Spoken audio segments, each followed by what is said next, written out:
চলছে ভারতের অন্যতম সবচেয়ে বড় ধর্মীয় অনুষ্ঠান মহাকুম্ভ 2025। দেশ বিদেশ থেকে কোটি কোটি ভক্ত, সাধু, অঘরী, পুণ্যার্থীরা এসে ভিড় করছেন উত্তরপ্রদেশের ত্রিবেণী সঙ্গম প্রয়াগরাজে।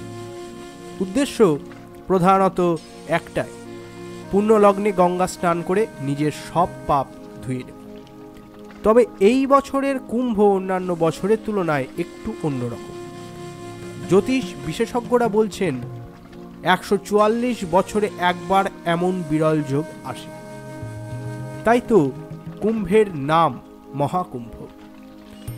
কোন বিরল যোগের কারণে এই মহাকুম্ভ হয়? কত রকমেরই বা কুম্ভ হয়? কুম্ভ মেলা কি শুধুই ধর্মীয় অনুষ্ঠান? কিভাবে ঠিক হয় এবং কোথায় কোথায় কুম্ভ মেলা হয় এই গোটা ভারতবর্ষে? সাধুদের সঙ্গেই বা এই মেলার কি যোগ রয়েছে? ঠিক কবে প্রথম এই কুম্ভ মেলা হয়, অর্থাৎ কুম্ভ মেলার সম্পূর্ণ ইতিহাসটাই বা কি? কোথায় হয়েছিল প্রথম কুম্ভ মেলা? এই সকল প্রশ্নের উত্তর দেবো আজকের এই সম্পূর্ণ ভিডিওটির মাধ্যমে, তাই বিনা স্কিপ করে সম্পূর্ণ ভিডিওটি দেখুন।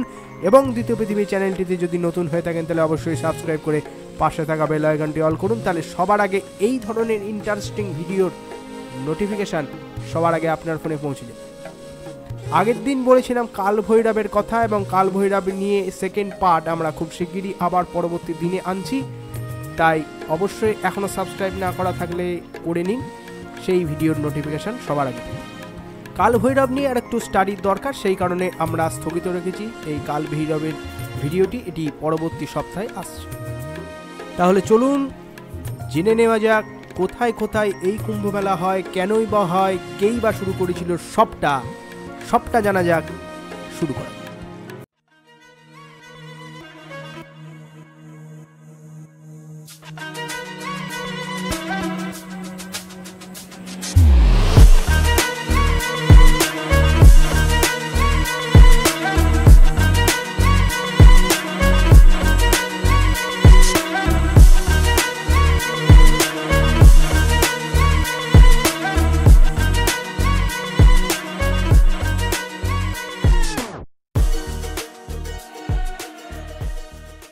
কুম্ভ মেলা ঠিক কবে শুরু হয়েছিল তা সঠিক করে বলা সম্ভব নয়, তবে এই মেলা যে কয়েকশো বছরের পুরনো তাতে কোনো সন্দেহ নেই।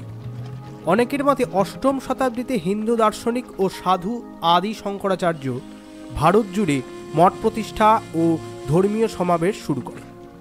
মনে করা হয় সেই সময় তার হাত ধরেই শুরু হয়েছিল কুম্ভ মেলা। যদিও এ নিয়ে বিতর্ক রয়েছে। ইতিহাসবিদদের একাংশের মতে 19 শতকের আগে ভারতে এত বড় তীর্থযাত্রার কোনো প্রমাণই পাওয়া যায় না, এমনকি সাহিত্যেও উল্লেখ নেই এই মেলা। আবার অনেক প্রাচীন পাণ্ডুলিপি ও শিলালিপি, যা 6 বা 12 বছর অন্তর বার্ষিক মাঘ মেলার একটি উল্লেখ পাওয়া যায়, যেখানে পবিত্র নদী বা কুণ্ডে স্নান করার উল্লেখ রয়েছে, যা অনেকটাই আমাদের এই কুম্ভ মেলার মতোই। স্বাধীনতার আগে এই কুম্ভ মেলার আয়োজন করত খোদ ব্রিটিশ সরকার। সেই সময় কেবল কুম্ভ মেলার খুঁটিনাটি, সুরক্ষার দিক সব খতিয়ে দেখতে ইংল্যান্ড থেকে জেনারেল পদমর্যাদার অফিসার আসতেন শুধুমাত্র কুম্ভ মেলার আয়োজনের তদারকি করতে। ক্রমে দেশ স্বাধীন হয়। 1954 সালে প্রয়াগরাজে প্রথম আয়োজন হয়েছিল স্বাধীন ভারতের প্রথম কুম্ভ মেলা। কুম্ভে গিয়ে গঙ্গা স্নান করেছিলেন খোদ জওহরলাল নেহেরু। উপস্থিত ছিলেন ভারতের প্রথম রাষ্ট্রপতি ডক্টর রাজেন্দ্র প্রসাদ। সেই বছর সেই কুম্ভ মেলায় অংশ নিয়েছিলেন প্রায় 12 কোটি মানুষ। এবার আসা যাক কুম্ভ মেলা কি, কিভাবে শুরু হলো, তা পৌরাণিক কি ব্যাখ্যা রয়েছে। একবার ঋষি দুর্বাসার অভিশাপে শ্রীহীন হয়ে পড়ে দেবতা। ঐশ্বর্যের দেবী লক্ষ্মী আশ্রয় নেন পাতাল লোকে। অন্ধকার ছেয়ে যায় বৈকুণ্ঠ লোকেও। এরপরেই ভগবান বিষ্ণুর শরণাপন্ন হন দেবতা। তার পরামর্শে দেবতারা অসুরদের সঙ্গে নিয়ে শুরু করলেন সমুদ্র মন্থন। একের পর এক মূল্যবান হিরে মানিকের সঙ্গে উঠে আসতে থাকলো কলস ভর্তি সমস্ত বিষ অমৃত। এই অমৃতর ঘড়া উঠে আসতেই তা দাবি করে বসলেন অসুররা। তখন 12 দিন ধরে সেই ঘোড়াকে নিয়ে অসুর এবং দেবতাদের মধ্যে চলল ভীষণ যুদ্ধ। সেই সময় পৃথিবীর 4 স্থানে 4 ফোঁটা অমৃত পড়ে গিয়েছিল। সেই সময় চন্দ্র কুম্ভকে ক্ষরণ থেকে, সূর্যকুম্ভ বিস্ফোরণ থেকে, দেবগুরু বৃহস্পতি অসুরদের অপহরণ থেকে এবং শনি দেবেন্দ্রের ভয় থেকে অমৃতের ঘটকে রক্ষা করছে। শেষে ভগবান বিষ্ণু মোহিনী অবতারে অমৃত বন্টন করে যুদ্ধের অবসান ঘটান। দেব অসুরের 12 দিনের যুদ্ধ মনুষ্যলোকে 12 বছরের সমান। তাই 12টি কুম্ভ রয়েছে, যার 4টি প্রয়াগরাজ, হরিদ্বার, উজ্জয়িনী এবং নাসিক। পৃথিবীতে বাকি 8 কুম্ভ আছে দেবলোকে। মনুষ্যলোকের এই 4 কুম্ভেই গ্রহের অবস্থান দেখে আয়োজন করা হয় কুম্ভ মেলা। এইবার আসা যাক কুম্ভ ঠিক কত রকমের। পৃথিবীতে 4 রকমের কুম্ভ মেলা আয়োজিত হয়। পূর্ণ কুম্ভ প্রতি 12 বছর অন্তর প্রয়াগরাজে গঙ্গা, যমুনা, সরস্বতীর সঙ্গমে আয়োজিত হয় পূর্ণ কুম্ভ। অর্ধকুম্ভ প্রত্যেক 6 বছর অন্তর গ্রহের অবস্থান দেখে অর্ধকুম্ভের আয়োজন করা হয় প্রয়াগরাজ বা উজ্জয়িনী। কুম্ভ প্রত্যেক 3 বছর অন্তর গ্রহের অবস্থান দেখে আয়োজিত হয় কুম্ভ মেলা। এমনকি সেই অনুসারেই 4 বছর বা 4 কুম্ভের মধ্যে কোথায় সেই বছর মেলা লাগবে তা ঠিক করা হয়। কুম্ভ মেলার তারিখ নির্ধারণ করা হয় সূর্য ও বৃহস্পতির অবস্থান দেখে।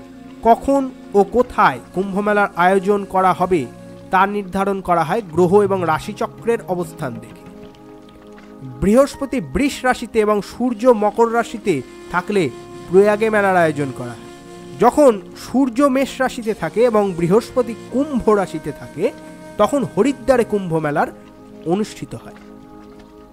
যখন সূর্য এবং বৃহস্পতি সিংহ রাশিতে থাকে তখন নাসিকে কুম্ভ মেলা অনুষ্ঠিত হয়।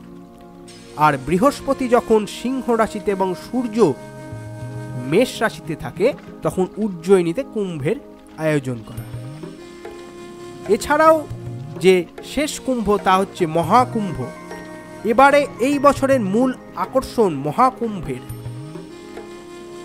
মহাকুম্ভ অনুষ্ঠিত হয় 144 বছরে একবার।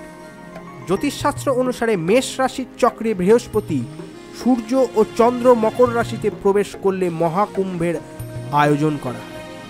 আসলে 12 বছরের পূর্ণ কুম্ভের 12টি চক্র পূর্ণ হলে তবেই তৈরি হয় মহাকুম্ভের যোগ।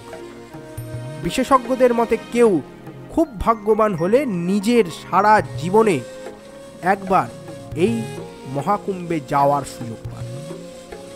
এবার আসা যাক সাধু সন্ন্যাসীদের কাছে কেন এত গুরুত্বপূর্ণ মহাকুম্ভ।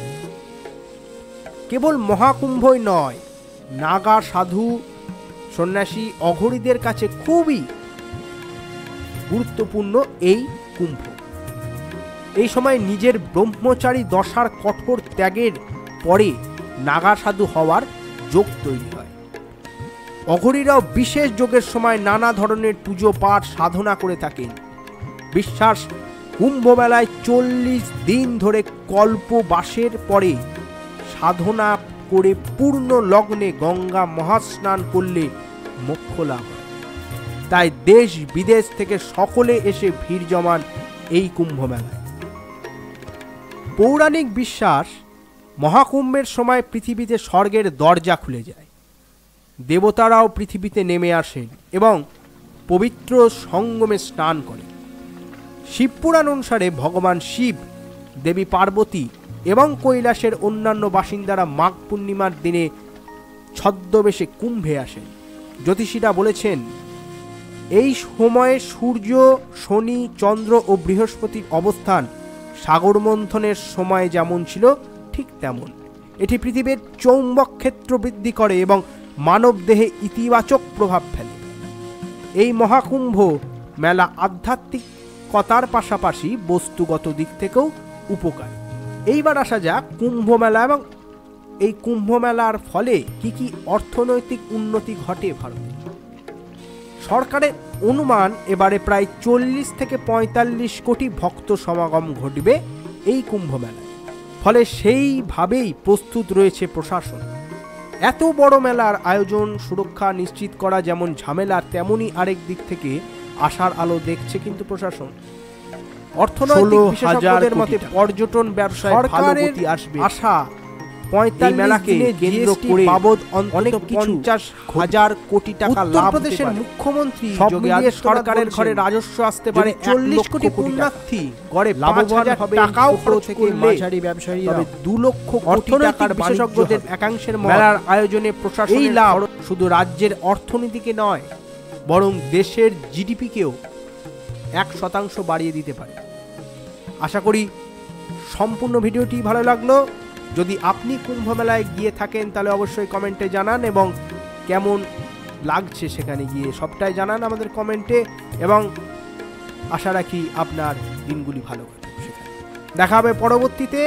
ততদিন ভালো থাকবেন, সুস্থ থাকবেন, এবং পাশে থাকতে অবশ্যই সাবস্ক্রাইব করে পাশে থাকা বেল আইকনটি অল করে দেবেন, তাহলে আবারও আপনাদের সাথে দেখা হবে। ধন্যবাদ।